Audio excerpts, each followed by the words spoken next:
What is up? This is NYJohn. I'll be casting the Go for Dota Saturday Night Cup. And we have a matchup here. It's going to be the finals. It will be Team ME versus Team QT.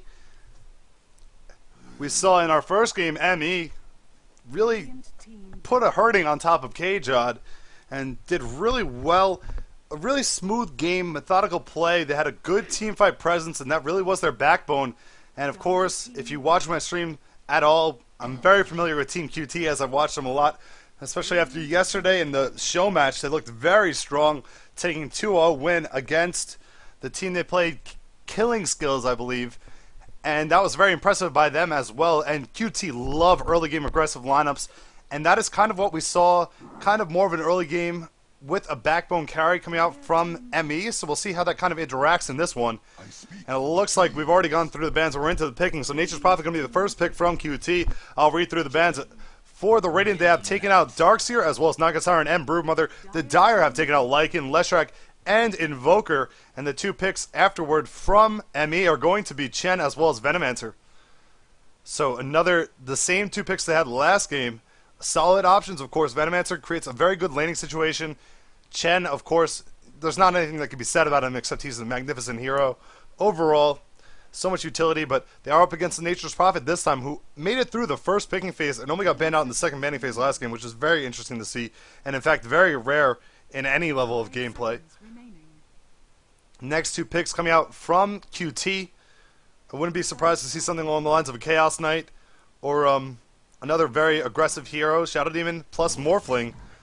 So I think that definitely fits the quota of aggressive.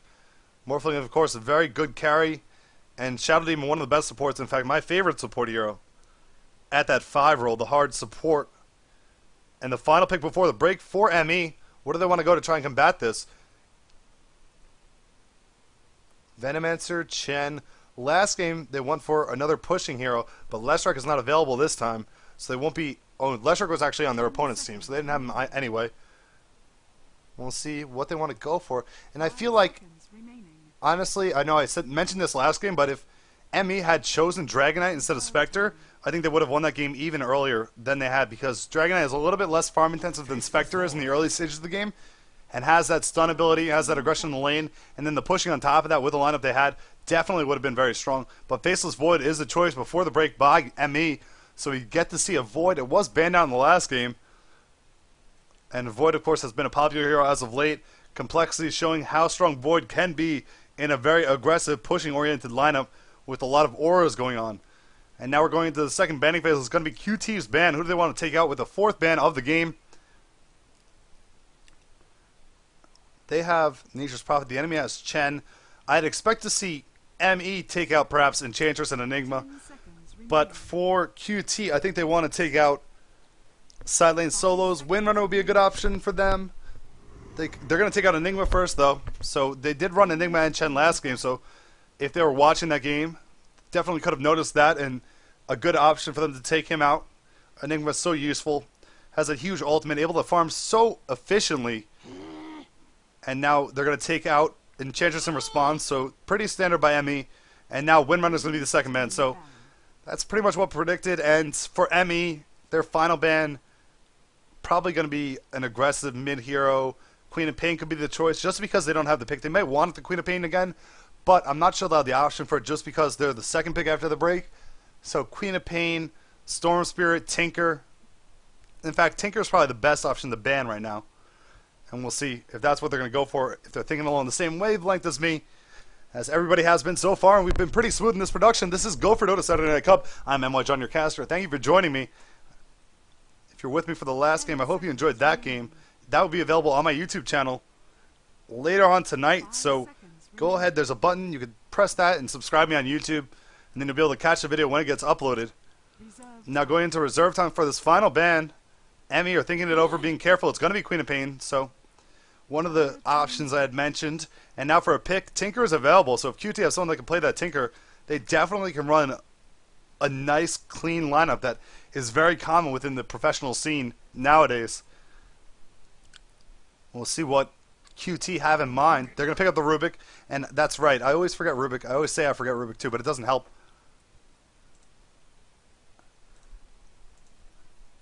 And, excuse me for a second. Let's see, was there a response pick yet? Nope, not quite yet. Taking their time yet again. So Emmy being careful. I think they want a Tide here. Tide, Faceless Void, Venomancer, no. Tide wouldn't work. Beastmaster would be a good pick. So Storm Spirit, okay, that's fine. Beastmaster should be the last pick. Lena is going to be a good option for QT as well. Will do a lot against that pushing with that double nuke. Also, heroes that can definitely be taken down by the Laguna Blade and a lot of pressure coming out from that hero. We have seen Lena support go very well as of late in some instances. And we're back. The final pick, it should be Beastmaster. That's what I would go for. That's what I think a lot of teams would look for. And that would offer them so much, just being able to lock down. That gives them a little bit of pushing option. It gives them a little bit of damage. He's such a versatile hero. Against Morphling, he'd definitely be good. Against Nature's Prophet, being able to spot him off on the map, know where he is, know where he's moving. It gives you so much vision. We'll see, what do ME want? Will it be, in fact, the Master of the Beasts? Into the reserve time. Might as well take up all the time. They have plenty of time. And it is the last pick as we're about to get going. We'll see if QT can reign supreme as they took the show match yesterday, which was in place of the Friday Night Cup. If they can win the Saturday Night Cup as well, this is the finals. And thank you for joining us. It's going to be a Lich pick with the last one, so do they want to put farm on Venomancer? I'm not entirely sure. Venomancer could be the long lane solo, or Lich could be the long lane solo. I'm not entirely sure what they're thinking. ME with a unique strategy coming out, and it's just a lot of vulnerable heroes on the lineup, and it may not be the best choice when the enemy team just picked up Alina as a support. Lena plus Soulcatcher can make other supports really tremble with fear. Now we're about to get going as we do see heroes being selected up. Exciting to see a Storm Spirit. I do like Storm Spirit against Nature's Prophet. I think it's a pretty good matchup, and they have a lot of other individual matchups that could go in their favor.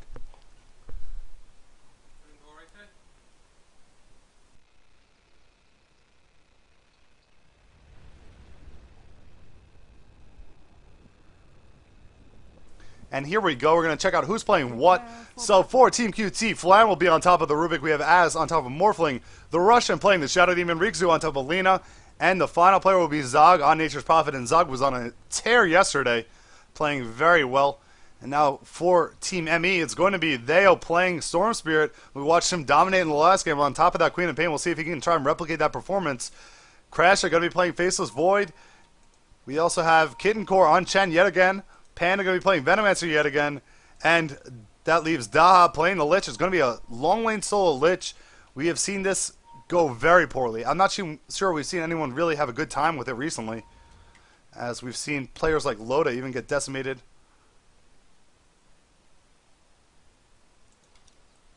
And here we go. 30 seconds to battle. There might be an engagement in the jungle here. It looks like Deo's going to be put up with a telekinesis. We do see a Gale come out. It's going to hit on 3 heroes, though. Really good for him. Wait for him over by Az. He's going to continue on to Deo. Panda's going to get sent back to the base, but he's going to try and block off. Deo goes into the river, pops off a salve, but now he's in no man's land with no way to escape, and Zog is in pursuit. It looks like he's in a bad spot. QT may get the first kill here. Deo going to have to walk out towards the towers. He's going to try and juke a little bit, but still no hope of a TP coming in or anything along those lines. At the very best, he's in trouble. At the very worst, he's dead. So, I mean, he may just accept the death. The Russian going to collapse on him. Zog going to come in, pinch him in a little bit here. And Az coming in from the side as well. Can they finish him off in time? The disruption on top of him, and he is going to drop here. First blood's going to come on top of Theo. It's going to go to Nature's Prophet. A great way for him to start. He's going to TP to the top lane. And interesting, he chose teleportation as his first skill. Nature's Call not yet, because he knew he was going to travel with his team to the bottom lane engagement. So really good call by him, cognizant of that fact, and decides to sacrifice getting those treants and scouting out a little bit, getting extra space for him to move across the map. Here we go. Flan on the middle lane. It's going to be 1v2. Crash and Panda are matched up against him, so definitely could be a tough lane for him. He needs to be careful. He comes in range of that Venomous Gale, and he could be in a world of hurt. Meanwhile, on the bottom lane, we do see Chen sending a Centaur to try and chase off Riksu as well as the Russian. And now a pause asked for by Theo, as Theo is going to be on that Storm Spirit soloing the bottom lane, something we do see relatively often when Storm Spirit's a part of the game, because he is very susceptible to ganks on the middle lane.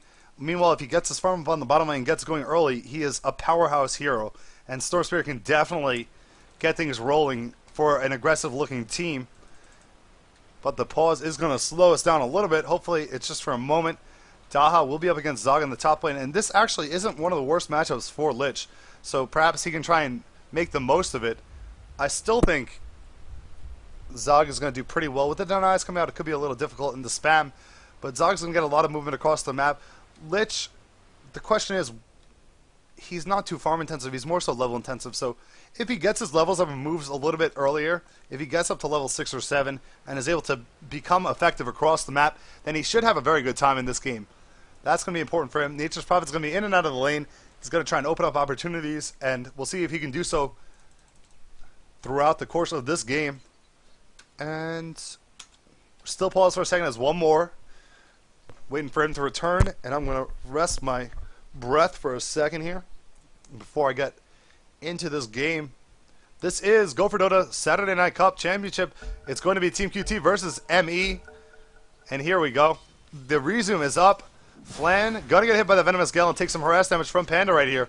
But he's putting damage right back at him. And that's one of the good parts of Rubik. Once he gets that Fade Bolt up, which he hasn't selected yet. Did he pick stats? No, he has 3 Iron Branches.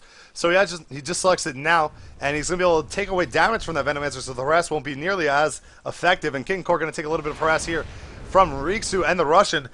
The Centaur still looking for a kill on top of Riksu. It's a little bit ambitious. And he has to be careful if he doesn't want to lose that, but he instead summons up a new creep. Well played by King Core.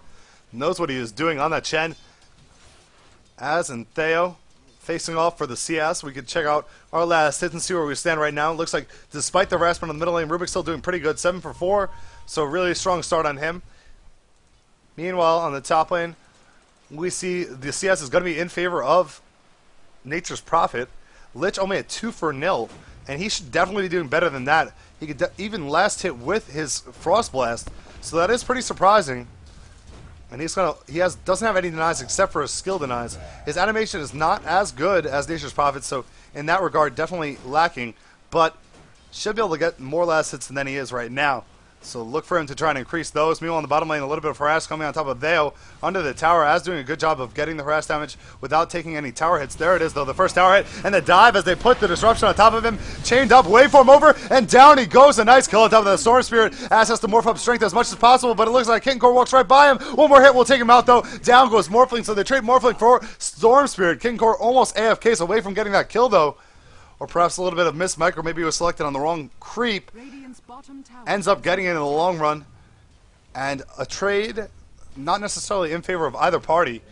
Actually, at the moment, is probably in favor of Morphling, as he is leading in CS on the lane. He's 9 for 2 against 3 for 1 on Theo. And it's going to be more difficult for Theo to get CS, as it is a natural tri-lane down here. Comes a little bit of that Frost Blast spam. We can see he's 7 for 0 now against 17 for 3.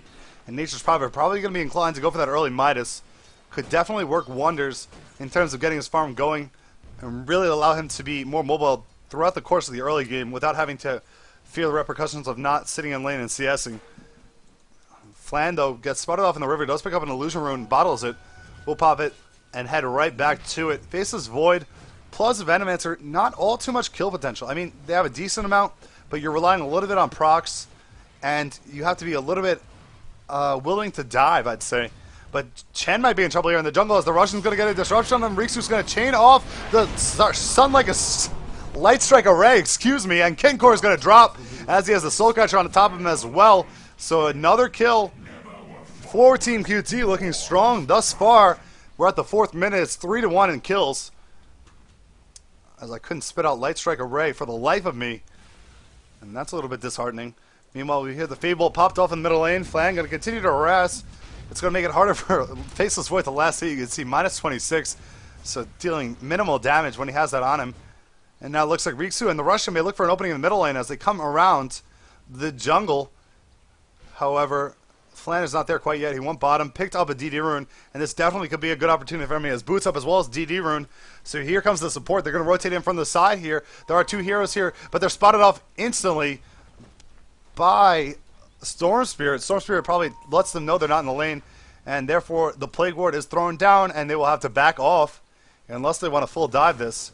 But Russian instead going to farm that. In from behind, we do see Chen coming in. Flan's going to be in trouble as he gets engaged on and taken down by Crash. Kittencore with a good maneuver coming in from behind, walking all the way around there. And it ends up being a gank attempt from the Dire that goes in favor of the Radiant as they execute, and the Dire have to back off.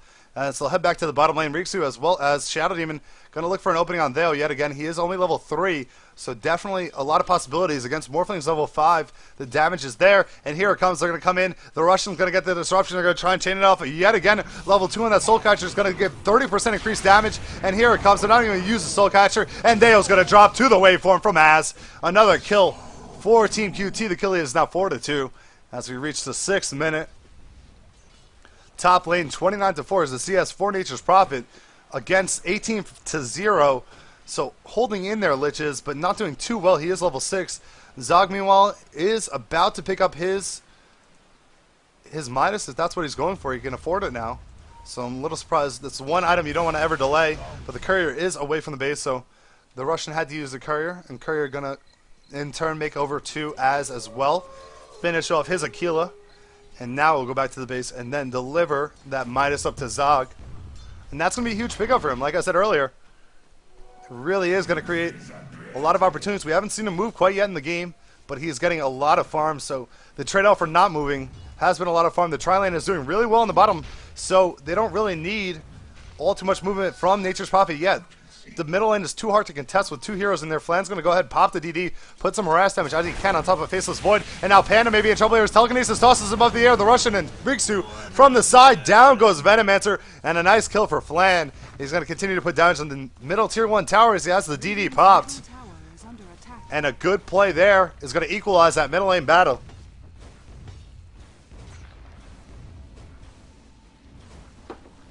The supports go right back to the bottom lane. They don't even leave this poor Storm Spirit alone for too long. He's only level 3 still. He's about to level 4 with a little bit more experience, but he needs that level 6 to be anywhere near safe in this lane.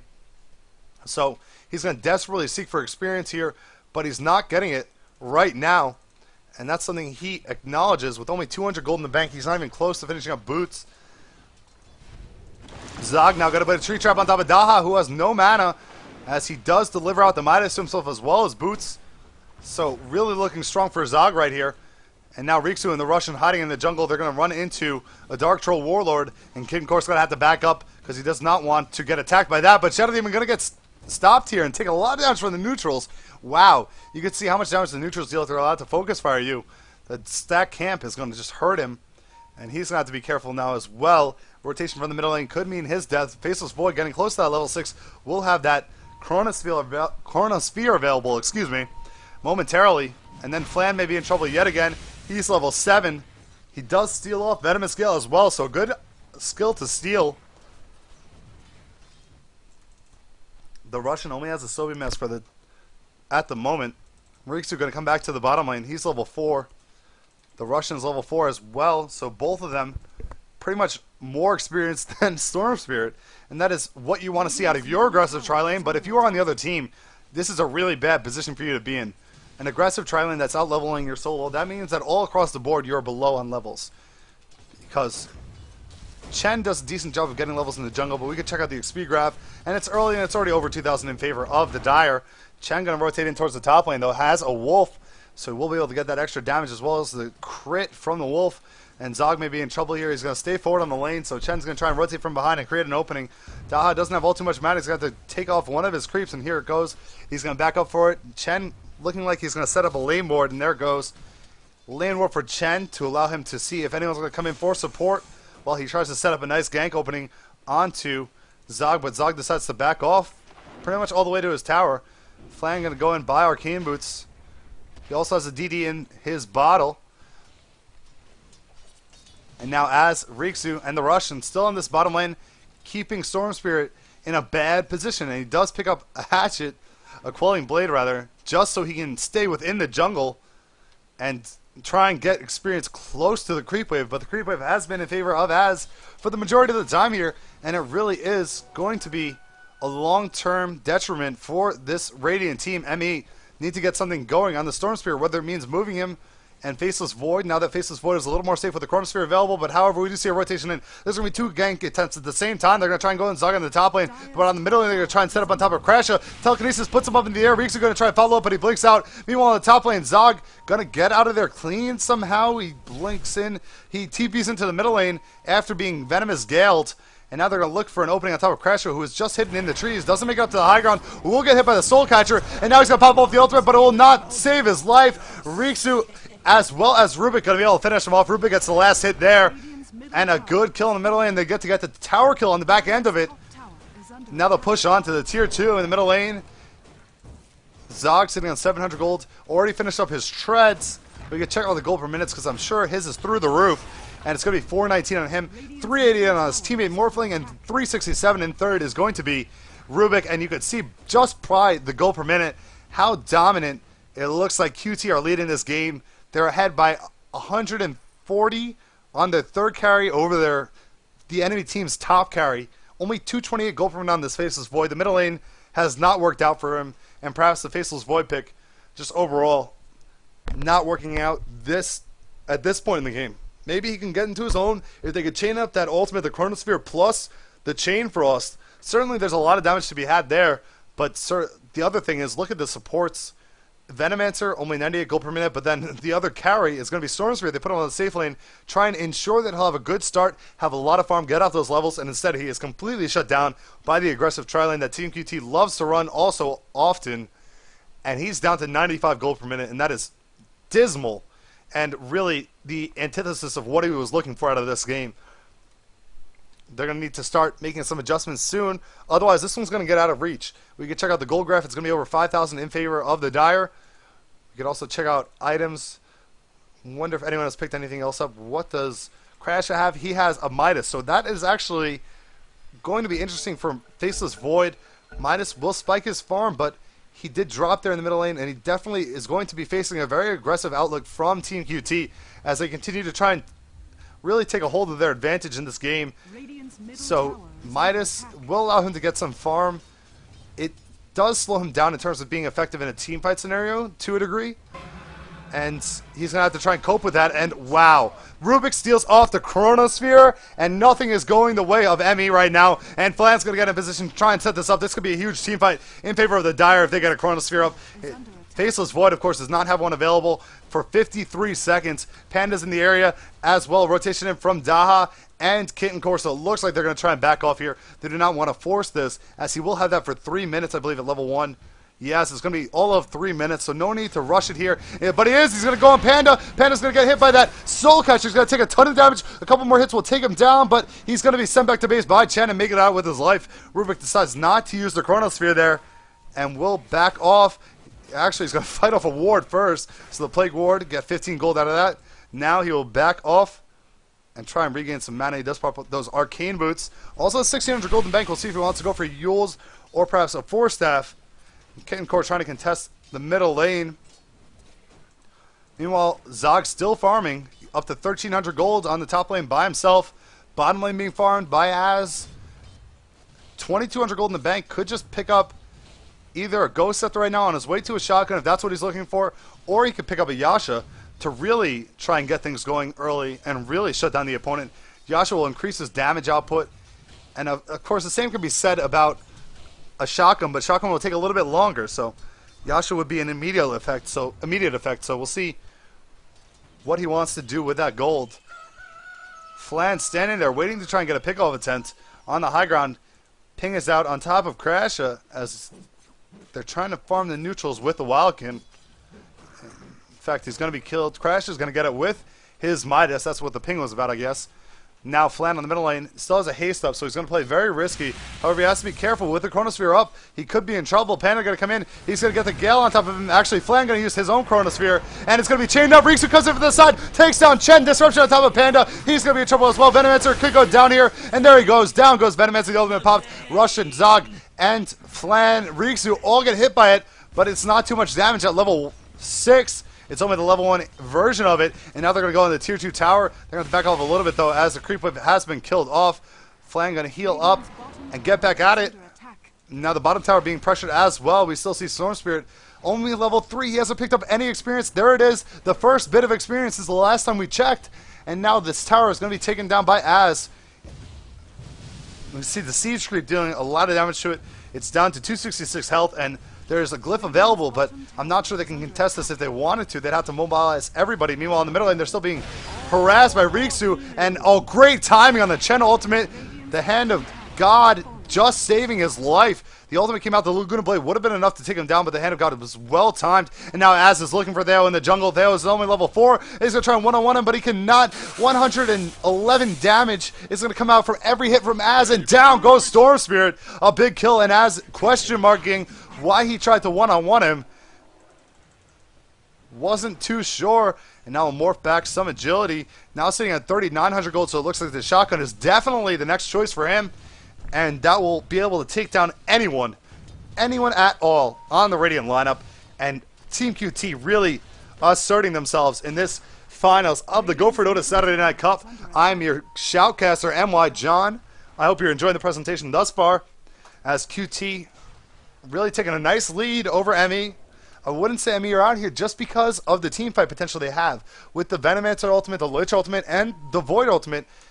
There definitely is something going on there, but Storm has been shut down so effectively that it really is disheartening for their squad. Flan going to toss up Daha into the air. Crasher comes in, drops off that Chronosphere. It's going to catch Rubik as well as the Russian. Flan going to take a lot of damage here. He's going to drop, and down he goes to that last hit from Lich. The Russian also going to be in trouble here. He disrupts himself, but he has no chance of making it out alive. He is in the middle of the whole team, and now levels picked up. No, just a little bit of experience on Storm Spirit. Still can't get to that level 6, which he needs so badly.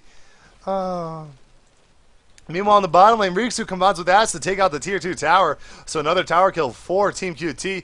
We can check out the gold graph once again, as I believe it is pretty accurately telling the story of this game. It's over 12,000 gold in favor of Team QT, while the experience graph is over 7,500 in favor, but just dips down a little bit after that last engagement. Of course, 2 high-level heroes getting taken out by a lot of the heroes from ME, so they get a little bit out of that. Zog, meanwhile, going to take down the tier 2 in the middle lane. Theo comes forward a little too far. Reeks are going to hit with a light strike array, and they're going to be in trouble. He's going to drop down. Chen tries to send him back to the base and heal him, but he still dies. And now Zog in the middle lane has that mech up, also has 2,400 gold in the bank, and they're going to look to push on into the base pretty early in this game. It looks like Ethereal Blade has been finished by Morphling, so the shotgun combo, it looks like Daha is going to be the first to experience it. And here comes the shotgun, and he does it a little bit wrong.